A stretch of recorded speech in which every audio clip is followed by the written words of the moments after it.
Hallelujah. जय मसीह के प्रियो, प्रभु यीशु मसीह के सामर्थ्य और जीवित नाम में आप सभी को जय मसीह की। प्रियो, आज हम देखेंगे कि उत्पत्ति का पुस्तक में 4 अध्याय देखेंगे। प्रियो, इस 4 अध्याय में हम देखेंगे कि हवा और आदम, जिसे परमेश्वर ने अपने हाथों से बनाया था, उनका बच्चा होता है। वह जब हवा गर्भ धारण करती, गर्भवती होती है, तो एक बच्चा जन्मती है जिसका नाम कैन रखा प्रियो। और जो आदम है, उसने परमेश्वर को धन्यवाद कहा कि परमेश्वर के स्वरूप में पहली बार ये पृथ्वी में बच्चा हुआ था प्रियो। किसी मनुष्य ने जना था। उससे पहले तो परमेश्वर ने अपने हाथों से बनाया था आदम को और हवा को प्रियो। और उसके बाद उन दोनों ने बच्चा जना, जो मनुष्य के पेट से जन्म लिया था। बनाया प्रभु ने ही है, परमेश्वर ने ही है, परंतु वह मनुष्य के पेट से पहला जन्म लेने वाला कैन बच्चा है प्रियो। और कुछ समय बाद उसका भाई हाबिल भी हुआ। आदम और हवा ने एक और बच्चा जना जिसका नाम हाबिल रखा।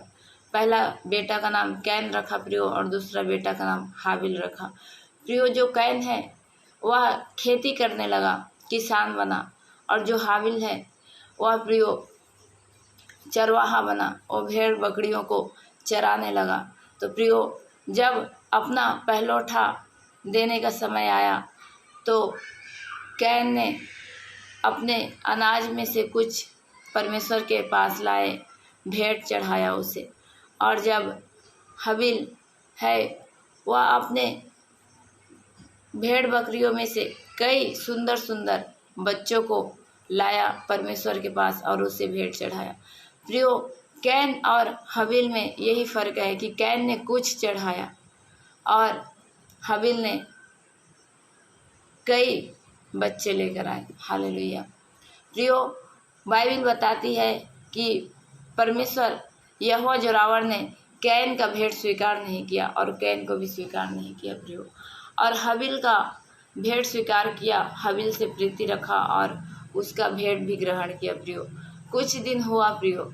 कुछ दिन बाद जब कैन को गुस्सा आया तो परमेश्वर ने उससे कहा कि तुम्हें गुस्सा क्यों आ रहा है? क्या तुम अपने मन को साफ और शुद्ध करके भेंट लाते तो क्या तुम्हारा भेंट स्वीकार नहीं किया जाता?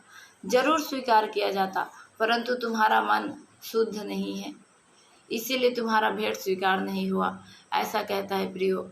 फिर प्रियो, वह कैन वहाँ से चला गया और फिर किसी सूने मैदान में अपने भाई से वाद विवाद करने लगा, हाबिल से वाद विवाद करने लगा प्रियो। और उसी मैदान के भूमि में प्रियो उसने हाबिल को घात कर दिया, अर्थात मार डाला प्रियो। और फिर परमेश्वर जब उससे पूछता है कि तुम्हारा भाई हाबिल कहाँ है, तो वह कहता है, क्या मैं अपने भाई का रखवाला हूँ? मुझे नहीं पता कि वो कहाँ है। हालेलुया। प्रियो, परमेश्वर कहता है, उसे जवाब देता है, क्योंकि उस समय परमेश्वर मनुष्यों से डायरेक्टली बात करता था। तो प्रियो, उस समय वो कहता है कि जो लहू बहे हैं, पृथ्वी पे जो लहू बह रहे हैं, वो मेरी ओर देखकर मुझे क्यों दुहाई दे रहा है? ये जो भूमि पे लहू गिरे हैं वो तेरे भाई के हाबिल के लहू है। यह गिरे हुए लहू मुझे देखकर दुहाई दे रहे, मुझे पुकार रहा है। अब मैं तुमसे कहता हूँ, परमेश्वर कहता है, अब मैं तुमसे कहता हूँ, जिस भूमि ने हाबिल का लहू पी गया और तूने उसे घात किया, आज से तू इस भूमि से श्रापित है, अर्थात भूमि का तू पूरा उपज कभी खा नहीं सकेगा। इसीलिए प्रियो, अभी भी पृथ्वी में हर एक किसान श्रापित है और वह खेती करता है, परंतु प्रियो, जितना वो खेतों में जितने भी वो अनाज उगाने के लिए पैसे लगाए रहते हैं, उसका पूरा पूरा उसे नहीं मिल पाता, अर्थात कुछ ही मिल पाता है। जैसे अगर वो 50 लगाता है, 50,000 लगाता है, तो उसे 60 या 70,000 ही मिलेगा, जबकि डबल होना चाहिए। हालेलुया।